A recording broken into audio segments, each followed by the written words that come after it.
Disclaimer. இந்த video எந்த loan app, bank அல்லது ஃபினான்ஷியல் சர்வீஸையும் ப்ரமோஷன் செய்யவில்லை. இது கல்வி மற்றும் பொது தகவல் நோக்கத்திற்காக மட்டும். ஒரு விஷயம் சொல்லட்டுங்களா?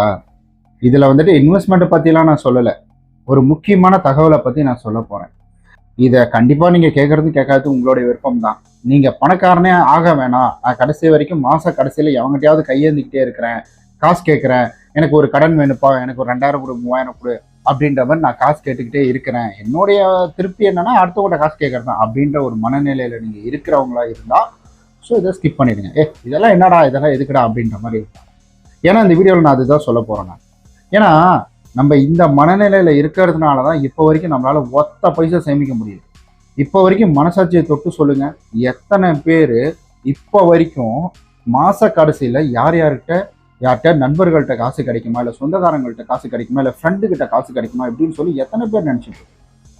ஏன் ஒன்ஸ் அப்பான் அ டைம் இதை நானும் பண்ணிக்கிட்டு தான் இருந்தேன். அதுக்கப்புறம் சில சின்ன சின்ன விஷயங்களை பண்ண போகும் பொழுது தான் எனக்கு இதில் நிறைய ஒரு அனுபவம் அப்படின்றது கிடைச்சிது. ஸோ கடன் அப்படின்றது வாங்குறது தப்பு கிடையாதுன்றது நம்மள எல்லாருக்குமே தெரியும். ஆனால் குறிப்பாக ஒரு பணம் நம்ம சம்பாதிக்கிறோம், ஆனால் அந்த பணம் நமக்கு ஒரு பணத்தை சம்பாதிச்சு கொடுக்கணும். ஏன்னா ஏதாவது பிஸ்னஸ் பண்ண சொல்றியா அப்படின்னு கேட்டீங்கன்னா நான் அதெல்லாம் சொல்லலை. நீங்கள் வச்சுட்டு இருக்கக்கூடிய சின்ன சின்ன பைசா கூட அதை என்ன செய்யணும், உங்களுக்கு ஒரு பெரிய தொகையை சம்பாதிச்சுட்டு கொடுக்கணும். பணக்காரங்களா எப்படி பணக்காரங்களா இருக்கிறாங்கன்னு நீங்கள் யோசிக்கிறீங்க. அவங்க என்ன காசை வாங்கி வச்சு அப்படியே மரம் நட்டு செடியில் அப்படியே பணம் காய்ச்சி அதை அப்படியே எல்லாத்துக்கும் எடுத்துகிட்டு போய் கொடுக்குறாங்க அப்படின்னு நினைக்கிறீங்களா? கிடையாது. அவங்க பணத்தை வச்சு பணத்தை சம்பாதிப்பாங்க. நீங்கள் நல்லா யோசிச்சு பாருங்களேன். எங்கள் அப்பா லாரி டிரைவர். எத்தனை பேர் அப்பா லாரி டிரைவர்னு தெரியல, மறக்காம கீழே கமெண்ட். எங்கள் அப்பா லாரி டிரைவர் ஓனர் நைட்டு நல்லா நிம்மதியாக தூங்கிட்டு இருந்தார். எங்கள் அப்பா அந்த டைமில் நைட் 2 மணிக்கு வீட்டுக்கு கதவு தட்டுறாரு. என்னன்னு பார்த்தா இல்லைப்பா லோடு இறக்க வந்தேன், இப்படியே வந்தேன், பண்ருட்டி வழியாக தான் வந்தேன், பலாப்பழம் வாங்கிட்டு வந்தேன்ப்பா, இந்தப்பா சாப்பிட்டுப்பா அப்படின்னு சொல்லிட்டு வீட்டில் கொடுத்துட்டு போகிறார். நான் சொல்கிறது ஒரு 15 வருஷம் இருக்கும். ஸோ வீட்டில் அந்த பலாப்பழத்தை கொடுத்துட்டு போகிறார். நாங்கள் என்ன பண்ணுறோம், அப்பா எழுந்துட்டு எங்களுக்கு ஒரு ஏக்கம். ஏன்னா 2 நாளில் தீபாவளி வரப்போது, எங்கப்பா நீங்கள் வண்டிக்கு போகிறீங்களா, வேலைக்கு போகிறீங்களா அப்படின்ற மாதிரி. இல்லைப்பா கொஞ்சம் லாங் ட்ராவல், அதாவது லாங் தூரமாக ரொம்ப லாங்கில் டியூட்டி வந்துருக்குப்பா, போகணும் அப்படின்னு சொல்லுவேன். முடிஞ்ச அளவு தீபாவளி அன்னைக்கு காலையில் வந்துடும்னு சொல்லுவேன். அப்படி சொன்னால் என்ன அர்த்தம், வரமாட்டாங்கன்னு தான் அர்த்தம். லேட் ஆகும். அங்கே போய் லோடு இருக்கிற டைமில் இங்கேருந்து ஓனர் என்ன சொல்கிறாருன்னா, நீ அங்கே போய் இறக்கிடுங்க, வண்டியை விட்டுருங்க, ஆனால் உடனே இறக்கிடுவாங்கன்னு சொல்லி பிரெயின் வாஷ் பண்ணி விட்டு அங்கே போய் அப்பா என்ன பண்ணுறாருன்னா ஆல்ட் ஆயிடுச்சு வண்டி. தீபாவளி அன்னைக்கு வரல. எங்களுக்கெல்லாம் ஒரே அழுக வருத்தம். அப்பா அங்கே இருக்கிறாரு, என்ன பண்ணுறது, ஃபோனில் மட்டும் பேசுகிறாரு. ஃபோன்லனா நான் எங்கள்கிட்ட ஃபோன் கிடையாது, பக்கத்தில் லேண்ட்லைன் மாதிரி ஒரு ஃபோன் இருக்குது. அதாவது பொதுவாக இருக்கும் அது 15 அதிகமாக கூட எடுத்துக்கலாங்க. ஏன்னா வருஷம் எனக்கு எக்ஸாக்டாக தெரியல. அப்படி நாங்கள் ஃபீல் பண்ணோம். ஆனால் அந்த ஓனர் நான் அந்த பக்கம் போகும்பொழுது, அந்த வழியாக போகும்போது அந்த ஓனரை பார்க்குறேன். அவர் ஃபேமிலியோட பைக்கில் போயிட்டுருக்காரு. ஃபேமிலியோட பைக்கில் கோயிலுக்கு போகிறாரு கிளம்பி. அந்த நைட் 2 மணிக்கு அவர் எங்கள் அப்பா கஷ்டப்பட்டுட்டு இருக்காரு. இது தப்பு சொல்லலை, அவருடைய பிஸ்னஸ் ஸ்ட்ராட்டஜி அப்படின்றது சொல்கிறேன். பட் அவர் ஏதோ ஒரு இடத்துல அந்த ஓனர் இந்த மாதிரி ஒரு பிஸ்னஸை கிரியேட் பண்ணிட்டாரு. அது என்ன செய்யுதுன்னா, அவர் தூங்கிட்டு இருக்கக்குள்ள கூட இவருக்கு பணத்தை சம்பாரிச்சு கொடுக்குது. நான் இப்போ போய் நீங்கள் ஒரு லாரி வாங்குங்க, பிஸ்னஸ் பண்ணுங்கன்னா நான் சொல்லலை. நீங்கள் இன்வெஸ்ட்மெண்ட் பண்ணுங்கன்னு கூட நான் சொல்லலை. நான் என்ன சொல்கிறேன்னா, ஒரு சேமிப்பு அப்படின்றதுக்குள்ள ஏன் நம்ம போக மாட்டேங்கிறோம்? அப்படி என்னங்க சோம்பேறித்தனம்? நல்லா யோசிச்சு பாருங்க. அதாவது ஒரு புக்கில் நான் படிக்கும்போது அந்த புக்கோட ஆத்தர் என்ன சொல்கிறாருன்னா, உன்னால் ஒரு கம்மியான வருமானத்திலே சேமிக்க முடியலன்னா நீ எப்படி பெரிய அமௌண்ட்டை சேமிப்ப? இந்த ரீசன் சொல்கிறத முதல்ல நிறுத்துன்றாரு. என்கிட்ட காசு இல்லை, சம்பளம் கம்மி, வேற வருவாயே கிடையாது, என்கிட்ட எதுவுமே கிடையாது அப்படின்றத முதல்ல நிறுத்துன்றாரு.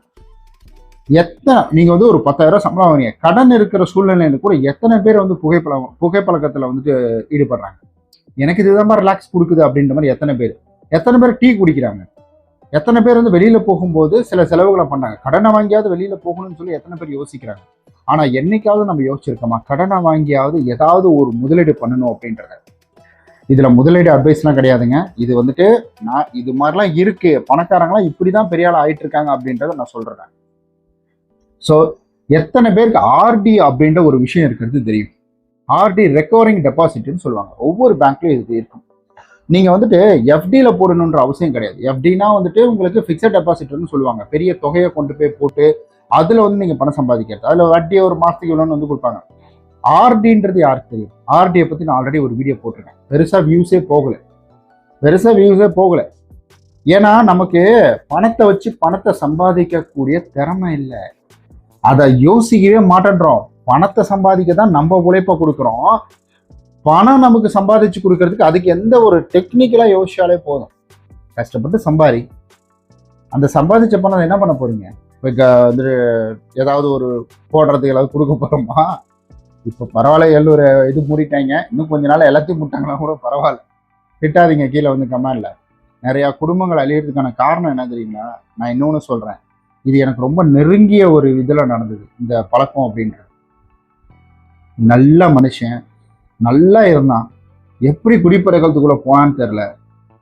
அவன் பார்த்தாலே வந்துட்டு அப்பா பெரிய ஆபீசர் மாதிரி இருக்கிறான்டா அப்படின்ற மாதிரி இருக்கும். ஆனா இப்ப எப்படி தெரியுமா இருக்கிறான்? நல்லா வயிறு இவ்வளோ பெருசாகி, ஆள் பார்க்க மூஞ்செல்லாம் ஊதி போய் ஆள் பார்க்கவே ஒரு மாதிரி இருக்கான்.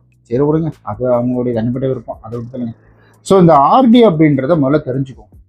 இந்த ஆர்டி ஒரு மனுஷனுக்கு ரொம்ப ரொம்ப முக்கியம். நான் வேணா வந்துட்டு ஒரு எக்ஸாம்பிளோட நெக்ஸ்ட் வீடியோ ஒன்று உருவாக்குறேன். இந்த ஆர்டியை பற்றி இன்னும் தெளிவா இப்போ வந்து, ஏன்னா அதை போட்டு ஒரு 5-6 மாசம் இருக்கும். ஸோ இப்போ இந்த கரண்ட் சுச்சுவேஷனுக்கு எப்படி இருக்கு அப்படின்றத பற்றி பேசுறேன். அதை போய் பாருங்க. நீங்க இதுல மட்டும் இன்வெஸ்ட் பண்ணணுன்ற அவசியம் கிடையாதுங்க. முதல்ல நான் சொல்றேன், உங்க வீட்லயாவது ஒரு சேமிப்பு இருக்கா?